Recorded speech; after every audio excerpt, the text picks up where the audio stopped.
Jei reikia laisvės, sotas užtemsta, išleidžia pabaisas. Pirštai į kumščius, anksčiau suko kaipą, šiandien mano metas, tad varom į trasą. Duše vis rėkia, jei reikia laisvės, sotas užtemsta, išleidžia pabaisas. Pirštai į kumščius, anksčiau suko kaipą, šiandien mano metas, tad varom į trasą.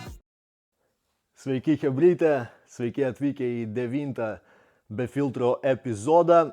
Taigi ties šiuo epizodu pavasarinė serija podcastų baigėsi, tačiau Be filtro pats nesibaigė, nes mes dabar judame į vasarinį sezoną. Ir kol kas turime gan įdomių svečių prognozuojamų, tad galite jau pradėti rašyti jiems klausimus, dalyvauti vėlgi loterijose. Vienintelis skirtumas, kad jeigu šį kartą jūs galėjote laimėti per kiekvieną podcastą marškinėlius, dabar sezono pabaigoje iš visų trauksim vieną. Priklausomai nuo nuotaikos, gal ir daugiau ištrauksim tų laimėtojų, bet kol kas pasakysiu vieną. Ir kadangi bus jau ruduo, tai galėsite laimėti savo bent kokį hudiką megztinį iš Kuver puslapio ant jūsų pasirinkimo, dizainas dydis, tas pats kaip ir dabar, o prognozuojami svečiai, kuriems jūs jau galite pradėti uždavinėti klausimus po šito video, yra chebrytai iš Šiaulių, 3Sansi, labai įdomi komanda, man jie labai patinka, jums linkėjimai chebryte, Funk TM iš Klaipėdos, linkiu, kad tavo albumas išeitų kuo greičiau ir kuo geresnis ir be abejo neabejoju, kad bus ugninis albumas. Taipogi pas mus bus duetas Black Snow ir Sonkas, AKS Privietam. Toliau mes važiuosime prie hip-hop profesoriaus Mirono, labai laukiu irgi šito podcasto iš tikrųjų. Taipogi pas mus svečiuosis Rhythm iš BDB School ir taipogi iš Ukmergės chebryte, Ukmergės Zoo. Labai laukiu kiekvieno podcast'o, man labai įdomu su jumis pakalbėti chebryte, o taipogi turėsime vieną vietinį svečią iš Kanados, iš vietinės scenos, beatboxeris JB, aka Jukebox. Tad kuriom kalbom šneku, tom kalbom ir darau podcastus chebryte, tad laukite vasarinio sezono, Be filtro nesibaigia ir važiuoja toliau. Ir duok dieve važiuosime dar ilgiau į rudenį, į žiemą ir iš metų į metus. O dabar judame prie albumo, kaip jau chebra žinote, vakar išėjo mano antras albumas Purvas. Išėjo fizinėme formate USB, juoda kulka. Ir be abejo, už kelių savaičių jis pasirodys visose platformose. Taipogi Spotify, iTunes ir kiek tik platformų yra, visose platformose tas albumas bus. O kasgi jame, vėl jį prifarširavom, nes kulka daro ne tik, kad žmonės galėtų paklausyti, bet kaip ir sakau, visą laiką bandau paskatinti pačią veiklą. Tad albume taipogi rasite 4 video iš šito albumo. Ir taipogi žmonėm, kurie mėgsta pafreestylint, nes kur jo nava be freestylo, ne? Bus taipogi 3 bitai šito albumo, tiesiog be mano vokalo, gražus, švarus bitai, po albumo paklausimo galite paskaityti freestylo, pakurti ir tegu freestylas kloja laisvai. Tad dėkui kiekvienam, kas palaikė, dėkui kiekvienam, kas žiūrėjo, vertinu kiekvieną atskirai ir kartu. Taipogi atskira meilė visiems heiteriams, čiūvai, jūs esate ištikimiausi, kaip ir sakau, kiekvieną video pažiūrite, duodate peržiūrų, kaip ir sakyt, prastumėt algoritmę tą mano kūrybą, tad dėkui jums duši iš tikrųjų. O mes važiuosim iš karto prie klausimų ir atsakymų, nes klausimų buvo daug, o kaip chebryte žinot, kulka mėgsta pakalbėti, nuo paškos vos neprasileidau per pastaruosius 3 podcastus, per daug kalbėjau. Tad bijau, jeigu kalbėsiu, o po to dar atsakinėsiu į klausimus, tai bus 6 epizodai ir jau tada chebrytė, kuri vasarą turi pas mane filmuotis ir turėti podcastą kartu su manim, nesulauks. Tad iš karto judame prie klausimų ir atsakymų, tačiau per tos kai kurios klausimus ir atsakymus bandysiu biškį išsiplėsti, kad būtų įdomiau ir važiuoja. Na ką, skaitysiu klausimus iš telefono, nes kai kurie yra gan platus, kad nieko nepraleisčiau. Daug žmonių jau iš dalyvių yra laimėję iš tikrųjų, tad Hebra, dovanokit, aš be abejo džiaugsiuosi už kiekvieną laimėtoją, bet kažkodėl dabar sirgsiu šį kartą už tos, kas dar nėra laimėjęs. Tad važiuojame toliau, bet kaip ir sakau, kiekvienas man esate brangus, tiesiog žinot, kaip reikia kartais pasidalinti, bet žiūrėsim, gal jau kažkas laimės trečią kartą, gal kažkas antrą, jau karočiui važiuoju. Davai, varom. Taigi, pirmas klausimas, Valdelio 4-2. Papildomas klausimas jums, Kulka. Dėkui jums. Sužinojau šią istoriją iš karų ir dar užsiminėti ją per vieną iš laidų. Papasako, kas per platformą tai buvo, kai ankstyvaisiais 2000 metais susijungdavo reperiai ir po to bijodavo lysti į kiemą. Apie tas akimirkas, kai batlindavote su Karūna, vienas prieš kitą su daugiau žodžių, kas su daugiau žodžių ir kuris daugiau sugalvodavo, tas laimėdavo. Mažai ką žinau, tad atsiprašau, jei ką faktiškai neteisinga, bet manau žinote apie ką aš ir labai būtų įdomu išgirsti tai iš jūsų lūpų. Na kągi, jo, yra biški tokių nesklandumų čia, bet paaiškinsiu. Jo, mes bendraudavom, aplamai su Karūna, mes su Karų susipažinome per, tuo metu buvo tokia platforma hiphop.lt forumas. Grinai rašydavai hiphop.lt/forumas ir ten Hebra visą laiką dar nelabai buvo populiarūs tie kaip ir home rėkai, čia dar laukiniais laikais, laukinių vakarų laikais.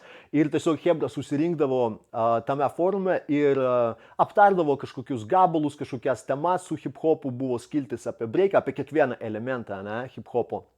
Ir MC skiltyje buvo labai daug batlų, tai visokio plauko žmonės iškviesdavo vienas kitą į batlą ir rimais tiesiog rašydavo rimus ir batlindavo ten, tarkim, kai kada batlai turėjo ten per vieną dieną turi parašyti, kai kada per 2 dienas. Buvo tam tikras deadline'as, negalima buvo kabėti. Ir po to žmonės, kurie yra to forumo lankytojai, jie atiduotų savo balsus, kas laimėjo, kas pralaimėjo. Įdomi koncepcija labai. Va ten mes susipažinome su Karų, o po to mes jau sėdėjome, buvo toks chatas, kai jau internetas buvo paplitęs be abejo, jeigu jau hiphop.lt buvo, ir buvo toks chatas IRC, tai, bet prieš jį darėjo raidę M, tai Mirkas, mes jį vadindavom Mirku. Ir va ten sėdėdavo ir Jonavos Hebrytė visą laiką. Mes per ją bendraudavom, ten galima buvo susikurti savo kanalą ir visus žmonės pasikviesti ir tiesiog bendrauji, kaip chatas, kaip grupinis chatas. Va, ir ten mes buvom su Karų, jo, turėjom batlus iš tikrųjų ir tie batlai ėjo dienomis kartais, mes tiesiog numetam vieną žodį ir viso, ir tu varai, karočiui, rima ant to žodžio, jis rima dar trečią ir ten jau ginčiai po kelių valandų, ne šitas žodis nesirimuoja, ne, jis rimuojasi, tu pažiūrėk, sakinį parašo, va, matai, jeigu šitą sakinį suskaityt pagal repą, tai jis viskas rimuojasi, tipo, nes ten jau raides net rimuodavom, na gerai. Ir kartais tie batlai trūkdavo po 2-3 dienas, nes jau būdavo taip, ego, žinote, ego tiesiog. Jau būdavo arba aš rašau, jeigu Karų tyli, ką, jau viso pasiduodi, arba jis man rašo, jeigu aš ten parašaujam rimas, ko viso, kitą tavo rimą galėsiu tik perskaityti už kelių valandų, nes einu su Hebra, karočiui, tūsint arba repetuoti ten gabalų. Ateini jau Karų rašo ten, ką, pasidavai, viso, ačko, žinai. Ir tokie buvo labai smagu iš tikrųjų. Ir tai privedė, kad po to su Karų ir susipažinome gyvai, važiavom ir susipažinom su jo gyvai per pirmą Lietuvos MC batlą. Buvom ten atvarę, tada ir su Šurmu pirmą kartą susipažinom. Ir po to jau važiavom ir į Mogiliovą kartą, o antrą kartą buvom atvarę į Jūros šventę. Va, bet kas liečia bijodavo išlysti iš kiemo, aš nežinau, aš čia paliksiu Karų atsakyti, tai mes iš kiemo į kiemą išlysti tikrai nebijodavom, būdavo, kad ir, mes pasakodavom su Paškova per praeitus podcastus, kad jo reikėjo atlaikyti, galima buvo ir gauti, galima buvo ir duoti, bet iš tikrųjų net tas atlaikymas, kaip pasakyti, reikėjo tiesiog stovėti ant kojų. Jeigu Hebra mato, kad tu nenusileidi, tai tada ir iki muštinių ten nelabai dažnai kas ir daeis, nes niekas nenori, net jeigu tau ir gali duoti į snukį, niekas nenori bent jau 2 ar 3 prasileisti savo, ne? Tai tiesiog reikėdavo stovėti ant kojų. Tad ne, mes tikrai nebijodavom lysti į jokį kiemą. Pas mus buvo Tiorkės kieme irgi su taip vadinamais forsais tuo metu, bet tiesiog kaipgi mažas miestas, negalima per daug nusileisti, tad bandydavome aiškintis, kaip tik įmanoma. Ir va, kaip Paška pasakojo, kai kada daeidavo ir iki tokių rimtų dalykų. Va, tad tokios tos žinios apie tą erą. Dėkui iš klausimą, keliauju į Šapulę, tu aš tave susirasiu, palauk, vienas nukrito, o tu ir nukritai, Valdelio 4-2. Va, tuoj suvinioju, turiu šiandien Šapulę, kaip matote, hebrytę. Tuoj, važiuojame prie kito klausimo. Kitą klausimą mums užduoda Klaipėda Rek. Kaip suprantu, tą patį hebrytę esate, bet nieko. Kiekvienas užduotas klausimas ateina, tad gerai važiuojat. Paklausiau jūsų gabalų, įdomiai, man patinka, hebrytę dirbkite toliau, tikiuosi, kad progresuosit ir man patinka, kad jūs darote bumbepą, kad gerbėte šaknis, tai man labai patinka, už tai jums pagarba, važiuojame, Klaipėda Rek. Komentuoju per naują, nes kažko neleidžia ant praeito komentaro apačioje. Klausimas kulka jums. Kaip nepraradot vilties, ryžto ir motivacijos visą tai daryti ir nenustoti niekada iki dabar? Na, matai, yra toks dalykas, kaip visą laiką kiekvienam kūrėjui, man atrodo, ateina tam tikras periodas, kai tu nusivili biški, kai tu pradedi apmastyti, ar tau verta tai daryti ar ne. Ir va, jeigu tu praeini pro tą periodą tvirtai, ramiai, gal kažkam reikia save per naują atrasti, tada tie periodai jau nebeateina ant tiek sunku, supranti, bet kaip kūrėjai mes vis tiek esam, kaip pasakyti, nepriklausomai nuo to, ar yra ta bahūriška gyslelė ar ne, mes esame nuotaikos žmonės, žinai, kadangi mes esame kūrėjai, tai mes esame emocionalūs ant kažkiek, tik klausimas, ant kiek tu tas emocijas gali valdyti. Tad negaliu pasakyti, kad man buvo sunku šios 2-4 metus daryti repą ir tikiuosi daug dievės sveikatos darysiu dar tiek pat, nes vis dėlto, kaip ir pasakyti, kūrėjo dvasia yra ta, kad tu kūry, bet tu negali sakyti, kad tu kūry vien tik dėl savęs, nes tu visą laiką, kai tik tu tą gabalą išmeti arba parodai kam nors, kūrėjai nori būti vertinti. Gal kažkas to nenori pripažinti, sako, aš darau vien tik dėl savęs.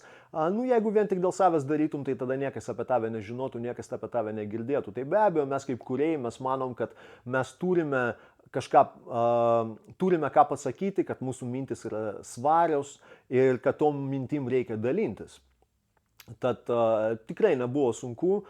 Taip, kai kada išeini iš komforto zonos, tarkim pas mane šeima, pas mane 2 verslai, laiko kartais ir trūksta, bet va repui būna tiesiog, kad prasideda netgi lomkės. Ypač man įkvėpimas ateina rudenį, va jeigu būna tiesiog jautėjau, kad reikia rašyti, man reikia išsilieti. Ir be abejo, aš vis tiek laikau repas man asmeniškai, tai yra iš dalies savianalizė, nes tų žodžius, kuriuos tu pasakai, tu atgal pidalint ant jų per gyvenimą nebegali, nes tu jau tos žodžius pasakęs esi viešai, tu kaip davęs žodį, reikia žodžių savo laikytis. Bet taipogi ir manau, kad aš turiu ką pasakyti, kai kur mano gabalai gal išreiškia palaikymą, kai kur mano požiūrį, kai kur gal kažkiek ir išminties, jeigu ta išmintis kam įdomi. Bet aš niekad nekišu savo kūrybos, kad aš turėčiau būti etalonas kažko, jokių būdų ne. Kiekvienas klausytojas atranda tai, ko jis nori. Tad jeigu klausytojai atranda kažką artimo mano gabaluose, o manau, su manim gali asociuotis labai daug žmonių, kurie bent jau, kaip pasakyti, gavo augti tam tikroj aplinkoj, kur ne viskas yra lengva, man atrodo, jie gali su manim asocijuotis. Ir man svarbu, kad mano gabalų ne šiaip klausytų, o kad su jais eitų per gyvenimą. Ir man labai malonu, kai man rašo žmonės arba skambina skirtingo plauko žmonės. Būna paskambina iš kalėjimo kažkas gavęs mobilkę, būna, kad paskambina žmogus, kurio aš nepažįstu iš kažkokio kito miesto ir pasako dėkui tau už tavo gabalus. Būna, kad Jonavos hebrytė, Dovi, Vovka, jums linkėjimai, kai paskambina ir pradeda man cituoti mano gabalus, kuriuo aš jau pats net neatsimenu. Ir tai reiškia, kad jiem iš tikrųjų tie gabalai yra brangus, tai kaip galima tada kažko nedaryti. Na, kažkaip taip, dovanokit, jeigu per daug išsiplėčiau, bet čia yra ne pabaiga klausimo. Kas jūs skatina kurti ir skleisti šią seną Jonavos repo fronto žinią iki dabar? Man tai atrodo nepakartojama, kai nuvertėte kalnus ir nepaisant nieko kūrėte toliau. Dėkui dar kartą. Kas skatina kurti? Gyvenimas tiesiog, iš tikrųjų, tiesiog gyvenimas. Ir tas vidinis kūrėjo noras, vidinė kūrėjo dvasia, kuri tiesiog rėkia. Jį rėkia, va kaip pas mane vienas iš gabalų, Greitis vadinasi šitam albume, ten yra priedainis, dušia vis rėkia, jai reikia laisvės, protas užtemsta, išleidžia pabaisas. Pirštai į kumščius anksčiau suko kaifą, dabar mano metas, tad varom į trasą. Nu, va, tame ir esencija mano kūrybos tos ir yra, kas man suteikia tai jėgų, tai yra pats gyvenimas ir mano kūrėjo dvasia. Kad aš nuverčiau kalnus, aš nemanau iš tikrųjų, be abejo, man malonu žiūrėti, kad tarkim tokie atlikėjai kaip Ade pamini, tokie žmonės, kurie augo mūsų metu ir pasako, kad jo, mes augom su tavo kūryba kaip Robas, tarkim, ne. Man tai be abejo labai malonu ir aš jūs, chebrytai, irgi labai stipriai gerbiu, man jūsų kūryba irgi labai artima, labai patinka ir niekad nepatingėsiu paminėti jūs gerų žodžių, taipogi Medmani, tau irgi pagarba, tau linkėjimai antrą kartą iš eilės po praeito podcast'o, va, tad tokie tie dalykai, važiuojam, ką jūs ten dar parašėt. Būtų ir labai įdomu išgirsti senų Jonavos miestų istorijų, bei įdomu būtų išgirsti apie tokius MC kaip Krapštukas, Ade, kaip įvyko jūsų su jais pažintys, kaip sekėsi jums kartu augti visokiojopai, gal liko kokios smagios akimirkos, kuriomis galėtumėt pasidalinti. Chebryte, su pagarba dovanokite, jeigu neatsakysiu pilnai, tiesiog iš tikrųjų tai mane pastumėjo pagalvoti, gal mes per kiekvieną podcastą tiesiog pabandysim padaryti rubriką kokią nors linksmą istoriją ir papasakot, nes istorijų iš tikrųjų daug ir tada podcastas būtų labai ilgas. Dėl Adės aš atsakysiu, yra kitas klausimas, kuris būtent klausia apie Adę, aš jį irgi atsakysiu. Dėl kaip mes susipažinome su KRP, mes papasakojom praeitam podcast'e su Zulu Rock One trečioji daly ir antroji daly dovanokite. Ir ten jau, man atrodo, viskas išsamei yra papasakota, bet dėkui labai už klausimą, Klaipėda Rek, einate dar kartą į Šapulę ir važiuojame prie kito klausimo. O kitas klausimas ateina iš Bicka Vincas. Kada pirmą dūmą įpūtei? Kaip tapai tuo, kuo esi dabar? Ar yra žmonių, kuriais gali pasitikėti? Na ką, pirmą dūmą aš įpučiau turbūt 2000-aisiais. Su Chebryte mes, pasigavom dūmą, įputėm ir mane įvilko tai 16 metų kiekvieną božną dieną, nes aš apie tai dar papasakosiu kitam klausime. Esu toks žmogus, kad aš niekad nevartojęs chemijos, tarkim, jokio gaidžio, jokio balto ir tuo ruoštų ir nieko rimtesnio. Aš visą laiką ant gandžios, pabandžiau porą kartų grybus, man nepatiko. Tad, ir kanapieną mes virdavom be abejo iš kanapių. Ir turiu tokią savybę, kad aš priprantu prie gerų dalykų labai greitai ir aš juos pasineriu. Ir dėl to niekad ir neragavęs nieko rimtesnio, nes žinau, kas nutiktų. Va. O dėl picho, jo, prieš 24 metus.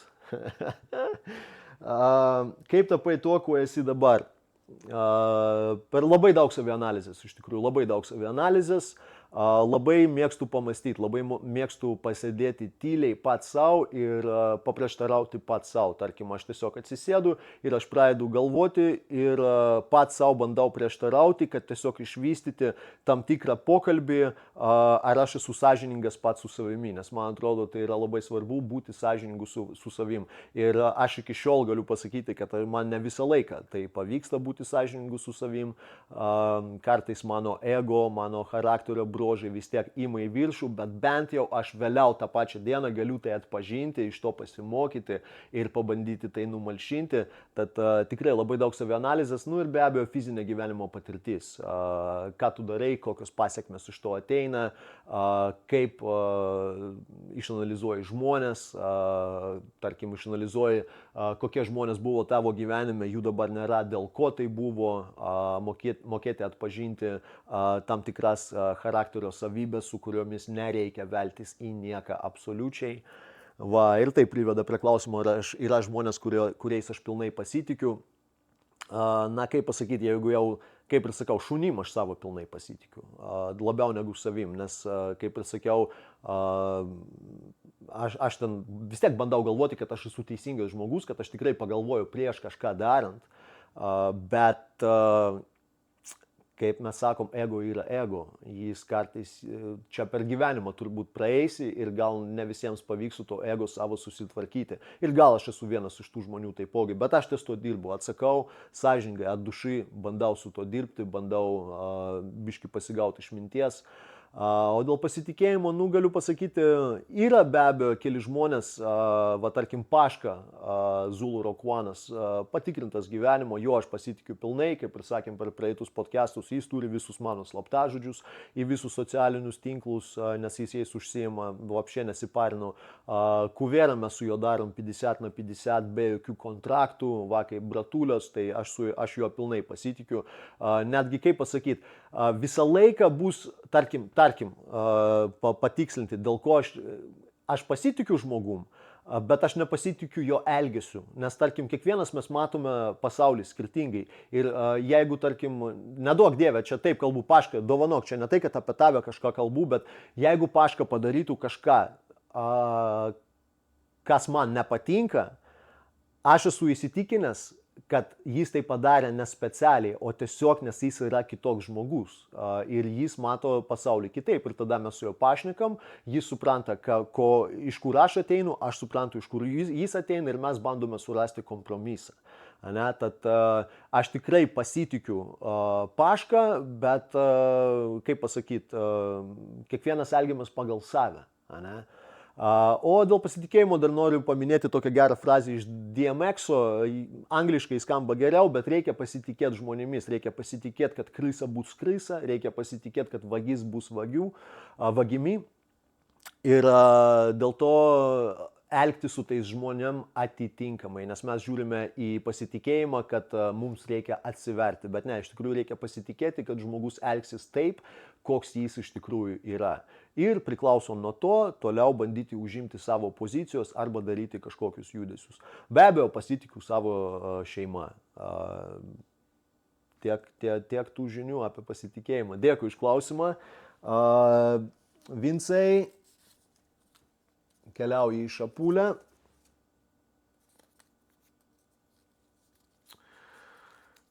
Niza. Sveikas Kulka, linkėjimai iš Jonavos fronto. Pagarba, linkėjimai į Jonavą atgal eina.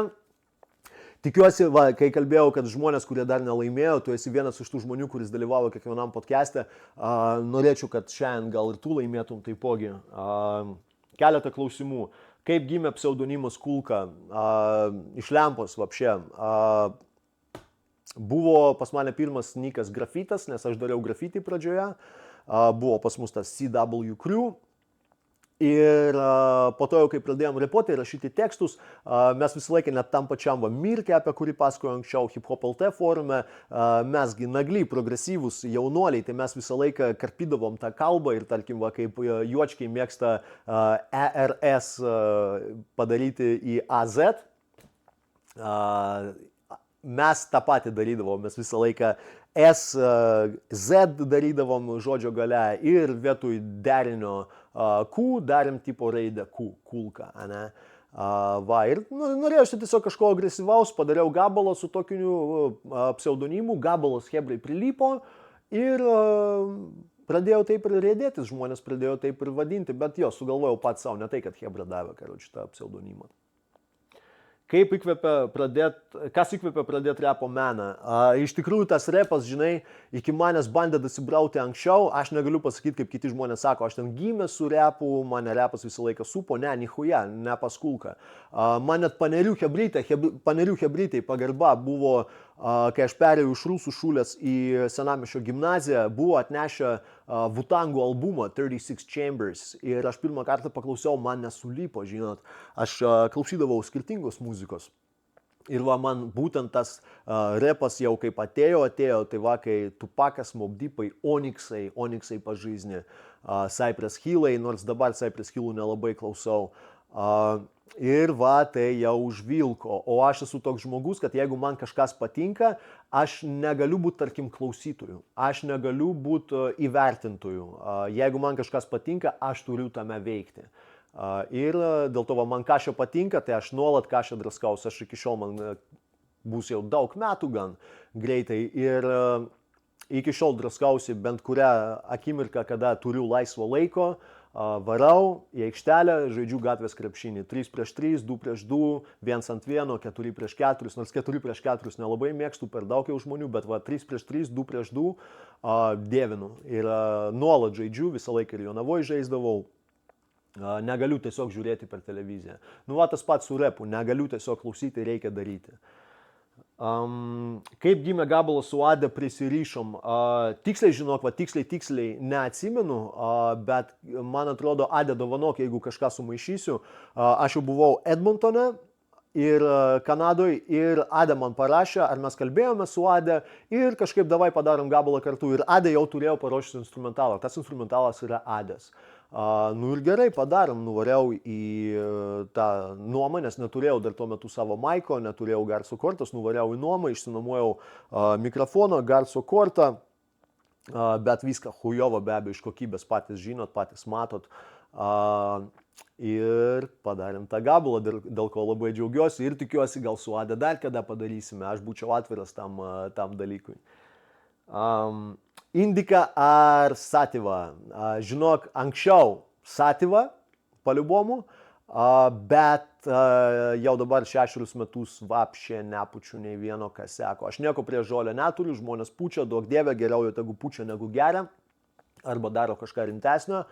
Bet tiesiog, kaip ir sakiau, man tas pichas mane antiek, nu čia ne picho problema, mano problema, kad aš priprantu prie dalykų per daug greitai ir mano visas gyvenimas pradėjo suktis aplink pichą. Aš rūkydavau po 7 gramus su dieną be problemų, megot, pichas, atsikeli, darbą nuvarai, po darbo į tačką įsėdi, iš karto pichas, prieš valgant pichas, prieš filmą pichas. Ir iš tikrųjų pastebėjau, kad man tai trukdė mano gyvenimui. Taip pat ir vaikai jau planuose buvo. Tad nustojau. Gal ateityje dar ir bandysim, bet nustojau. O kas liečia kanapieną, kai mes su kanapienu sukdavomės, tai ruderalisas, tik tais ruderalisas. Nes jis augo kaip dilgėlės, ne? Tas pats va pichas, kur Ukrainoje, Kazakstane, tai mes varydavom per sodus ir kirsdavom viską ir po to virdavom tą kanapieną, karočią. Bet šiuo metu absoliučiai nieko, nei alkoholio, nei picho, tiesiog važiuojam tiesiai per gyvenimą, bet nieko prieš neturiu iš tikrųjų. Mėgstamiausias patiekalas, mėsos kepsnys su vaisiais, su daržovėmis, su vaisiais, sakau, su daržovėmis. Stobal. Kada į Jonavą? Pažiūrėsim. Nenoriu nieko planuoti dabar.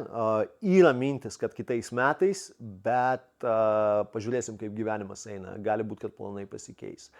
Va. Tad Eičnyza. Reikia tave dabar surasti čia. Va, tu esi Eičnyza. Keliauji tiesiai į Šapulę. Ir važiuojame prie kito. Chebra, dovanokit, reikės biškį atjungti kamerą, perjungti per naują. Važiuojam. Nusėdo batareika, Chebra pradėjo pipsenti. Nebuvau pakrovęs po Anglijos, apšė nieko, dabar atsarginę įdėjau. Važiuojame toliau. Taip, Eičnyza buvo, dabar nėra prasmės. 4083 klausia, Kulka, kada Klaipėdą aplankysi? Va, nėra prasmės. Žiūrėsim, gal jeigu kaip ir praeitam klausime atsakymą sakiau, kad jeigu kitais metais jau varysiu į Jonavą, tai tada paliubomu atvarysiu ir į Klaipėdą. Bet nežinau, Chebra, nenoriu sakyti, kad atvarysiu ir po to žinot, kaip pasakyti, žodį duodį reikia laikytis, ne? Tad norėčiau, planuoju, bet žiūrėsim kaip gyvenimas, ar nuves ar ne. Važiuojame toliau. Melau 5485 klausia. Papasako, kaip susipažinot su Ade. Žinok, seni, nesu pažįstamas asmeniškai su Ade, mes kaip pažįstami per internetą, nes tuo metu, kai aš jau išvariau, Ade dar buvo labai jaunas, tik pradėjau savo kelią ir susipažinti su juo mum neteko. O internetu bendraujam, žinai, karts nuo karto galim parašyti vieną kitą žinutę ir tiek. Kaip pradėjai kurt dainas, kas paskatino? Nu va, kaip ir praeitam klausime sakiau, tiesiog nesu toks žmogus, kuris gali stebėti ar būti gerbėjų, man reikia veikti, aš turiu būti veikėjų. Va, taip ir pradėjau kurti. Laukiam albumo, peace, linkėjimai iš vidurio, atgal linkėjimai tiesiai į vidurį, pagarba visam Jonavos frontui, visai Jonavos chebrytei, Jonava, myliu, dėkui ir dėkui, kad laukia albumo, gal net dabar laimėsi. Važiuojame toliau. Mantas 4198. Sveikas Kulka, ar nepasiilgai Jonavos?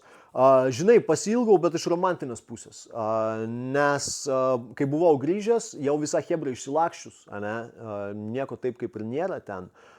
Ir būna taip, kad tiesiog tuščias miestas, žinai, man naujos pažintys kažkaip, negaliu pasakyti, kad neįdomios, aš atviras naujom pažintim, bet kai atvarai ir tu jau turi su kuo lyginti, kai tu ten augai Jonavoje ir visas miestas tavo, chebrytė visą laiką tūsina, dvižnekai, o taip atvažiuoji ir, karoči, vėjas pučia ir tie kaip per vestrinus, karoči, žolytės bėgioja, žinai, per miestą, tai po dienos dviejų jau kažkaip ir nebeįdomu iš tikrųjų, ne?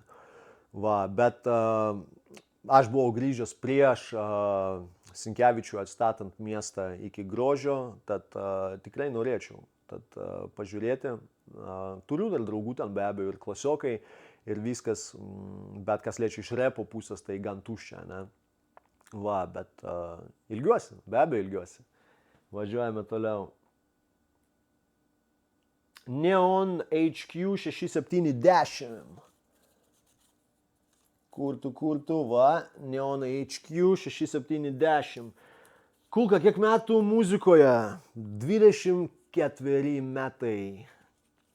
Su kuom norėtum labiausiai feat? Jau sakiau daug kartų, turbūt iš lietuviškų atlikėjų su Pušu. Labai norėčiau iš tikrųjų, nes labai gerbiu Pušą. O jeigu taip jau žiūrėt iš viso aplamai pasaulio, tai su AZ, paliubomu su AZ. Vienas mėgstamiausių, be abejo turiu daug daugiau mėgstamų atlikėjų, bet va su AZ man kažkodėl norėtųsi labiausiai padaryti featą.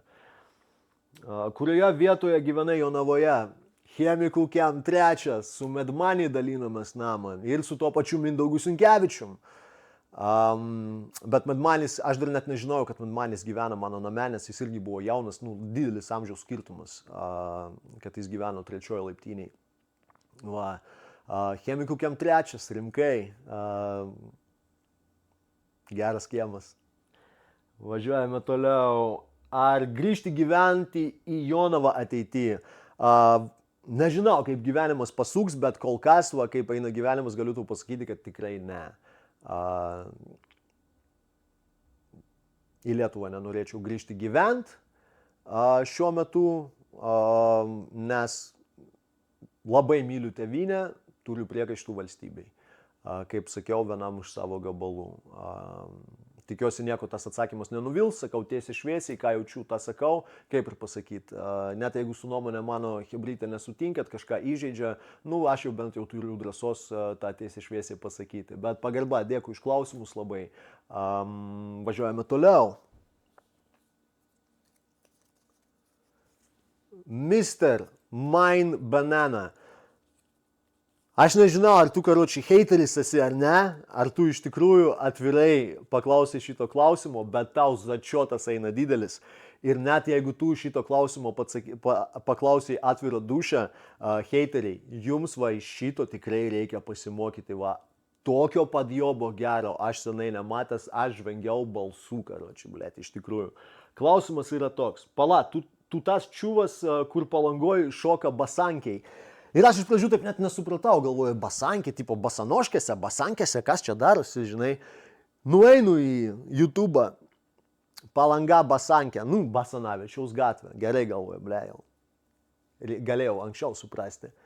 Ir yra ten toks čiuvas, vardu Mindaugas, irgi kūdas, irgi kreivas, kartais apsirengia, karočiui, irgi platus marškinėliai, kepurė, ačkarikai, karočiui.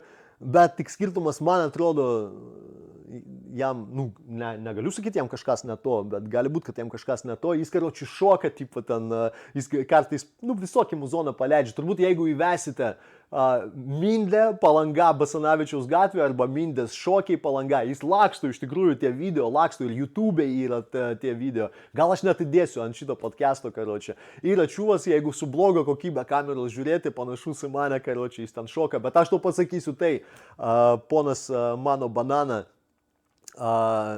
jis yra biški labiau net pažengęs už kulką ir turbūt 80-90% reperių Lietuvoje, nes kaip matai, jis tai iš savo kūrybos tos šokių babkės uždirba, jis tai ten, jam normaliai žmonės paduoda į tą kepurioką numeta, o Lietuvoje tai repioriai, dovanokit hebra, karočiui, bet ant bomžų laksto, žinai, ta prasme, kas liečia repą, tai kulka irgi ant bomžų laksto, blėt, žinai, tam repė aš iš jo babkių nesidarau, va, tad...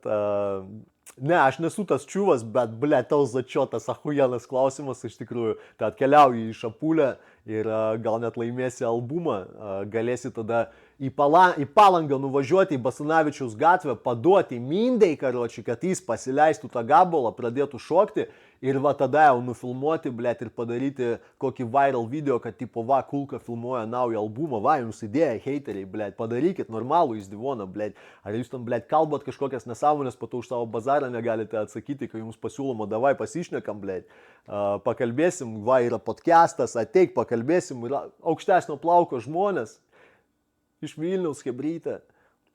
Ne, po to jau tyli. Nieko, karočiui. Myliu jūs vis tiek. Davai, važiuojame toliau. Arvydas Gumuliauskas, kuris yra laimėjęs per praeitą podcastą su Zulu Rock One albumą ir marškinėlius. Arvydai, dėkui, kad vėl sudalyvavai.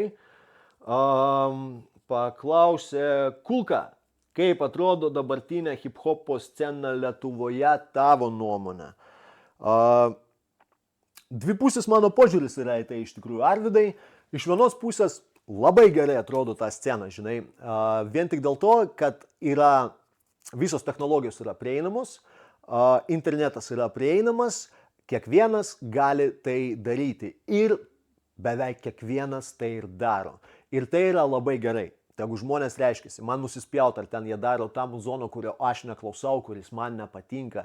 Svarbu, kad žmonės reikštųsi. Ten gali būti, kad dabar kažkas pozicionuoja save kaip reperis, kažką bando padaryti, per repą suranda savo kelią, po to eisi popsą, žinai, radio stotį. Jeigu žmogus nori užimti tas pozicijas ir jis ties to dirba, tai duok dievė jam sėkmės, duok dievė jam laimės. Tikrai nesilaikau tokio požiūrio, kad repas turi būti tik undergroundas ir va, jeigu aš graužiu akmenį, tai ir visi turi graužti tuos akmenis. Ne, jokių būdų. Tad iš šitos pusės yra labai geras mano ir pozityvus požiūris į tą repo sceną, kad kiekvienas gali daryti, kiekvienas daro. Bet kaip sakė Bandžius, kad dabar, kadangi kiekvienas daro, tai ir filtruoti labai daug sunkiau tarp tų gerų atlikėjų, nes daug kas šūda malą iš tikrųjų. Ne? Ir iš tos pusės tai žiūriu su šypsena tiesiog, nes aš neteisiu, ką man ten teisti žmonės. Kiekvienas daro, ką jis nori, kiekvienas gali turėti nuomonę, net kaip ir mėgstu pasakyti, net jeigu turi klaidingą nuomonę, tu turi į ją teisę ir tu turi teisę tą nuomonę išreikšti. Ne dėl to mūsų protėviai kovojo, mirė ir liejo kraują, kad kažkokie baranai dabar sakytų, ką galima sakyti, ko negalima sakyti. Aš sakysiu tai, kas yra mano galvoje, tiesiai šviesiai. Jeigu kažkam nepatinka, aš nesuprantu, kodėl tai turi kelti negatyvias emocijas, tiesiog nepriimkite to, praeikite pro šalį. O jeigu jums patinka, gerai, zaibys. Nes jeigu jūs galite išreikšti savo nuomonę, kuri pagal jūs yra teisinga, kodėl kitas žmogus yra mažiau vertas išreikšti savo nuomonę, kuri pagal jūs yra neteisinga. Tai gaunasi, kad jūs esate tas gestapo, prie kurį visas pasaulis kovoja. Reiškia, jūs esate. Tad hebryte, nespankit, priimkite kitus tokiais kaip yra.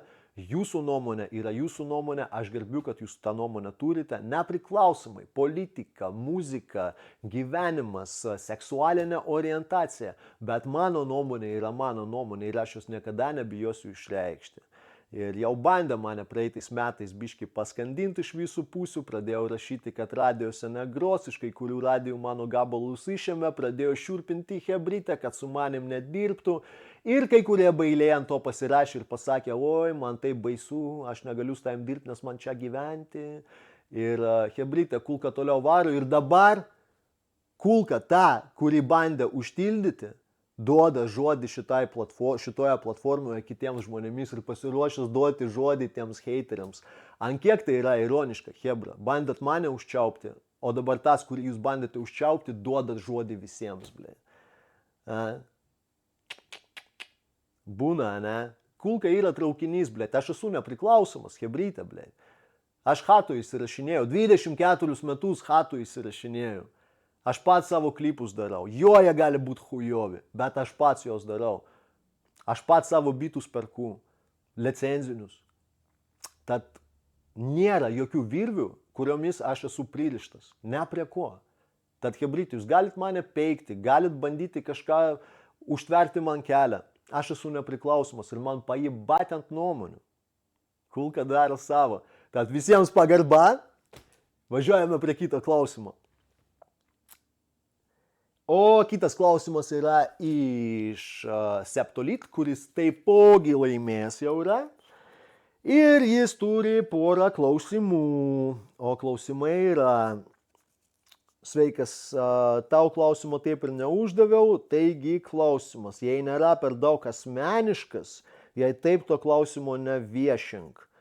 Nu, dabar tai jau viešinsiu, jau dabar įrašą pasakiau, parašiau. Nu, ten kaip, aš tau pasakysiu taip, klausimai asmeniniai, neasmeniniai man nusispjauta, nebent asmeniško kažką apie šeimą aš nieko savo nekalbėčiau be abejo. Ir, apie kaip nemalonius estetinius dalykus, kaip apie tokius nekalbėčiau, bet žiūrim, karočiui. Ar pažįsti Slajų? Ne, nepažįstu. Jei taip, ar buvo prašęs pinigų paskolint? Jaučiu, kažkas kažkur vyksta, bet ne. Nesu pažįstamas su Slajumi ir nėra prašęs pinigų paskolint. Buvo kitas čiuvas. Džiugai nakvosai, tau linkėjimai. Galvojau, padėsiu draugui. Nu kaip, tu nesi man draugas, tiesiog galvojau, žiūriu, repą daro, lygtis, ir nebloga. Paprašė paskolinti pinigų, sakė, kad ten operacija jam, kad jis miršta, kad reikia pinigų. Nu, kiek galėjau, pasiunčiau. Kai atėjo laikas grąžinti, dingęs žmogus, atsiprašinėja, po to rašo man, ar jam galima važiuoti į Jonavą, jis man atiduos pinigus, ar galima jam atvažiuoti pasadę įsirašyti gabalą, karočiui. Nu, lempas apšė, duhelis, karočiui, pilnas. Tai va, džiugė, džiugas nakvosas, aka džiugė, taip tu tapai džumbras apsosas. Važiuojame toliau. Neutralus klausimas būtų, jei netiktų pirmas. Kiek metų buvo, kai parašei pirmą savo raimą?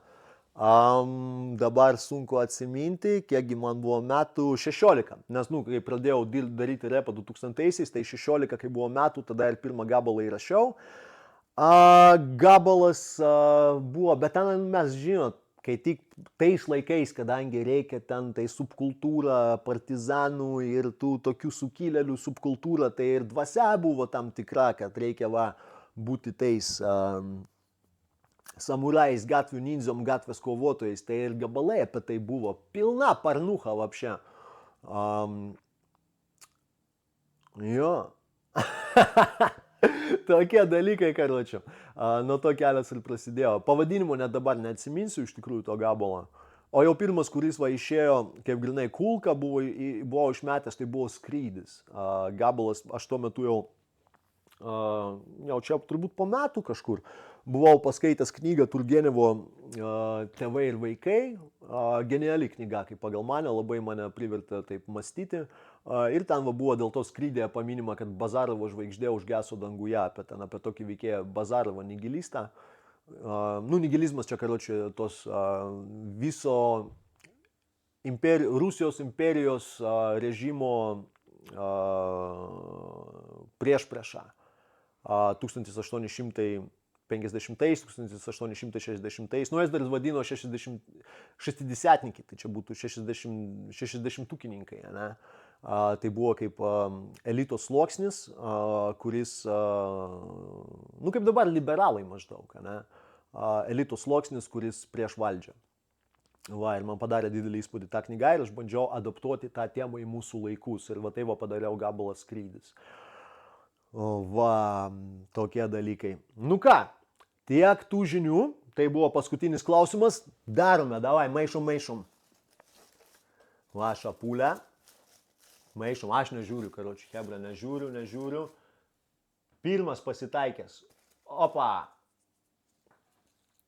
Žiūrim. Nėra paškas, kad padarytų drumrollą. Kągi, hebrytė.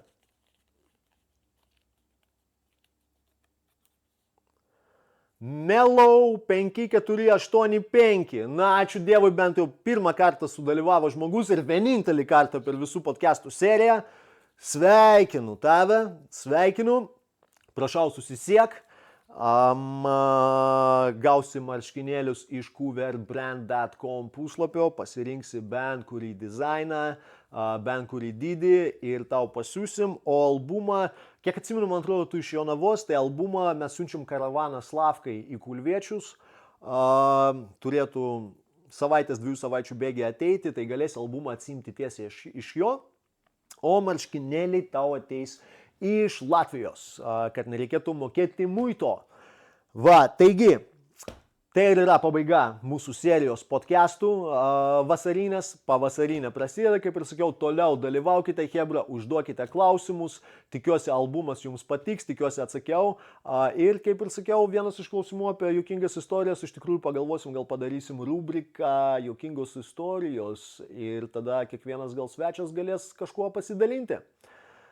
Tiek to, visiems sveikatos su jūsų namus, sveikatos jūsų šeimai, jums patiems, kad visą laiką būtų pas jūs šaltas protas, karšta širdis, kad būtumėt atviri šitam gyvenimui, kad būtumėt sąžiningi patys su savimi, kad viskas jums būtų gyvenime kuo geriau ir gerai. Atdušai visiems, pagarba didelė, iki greito.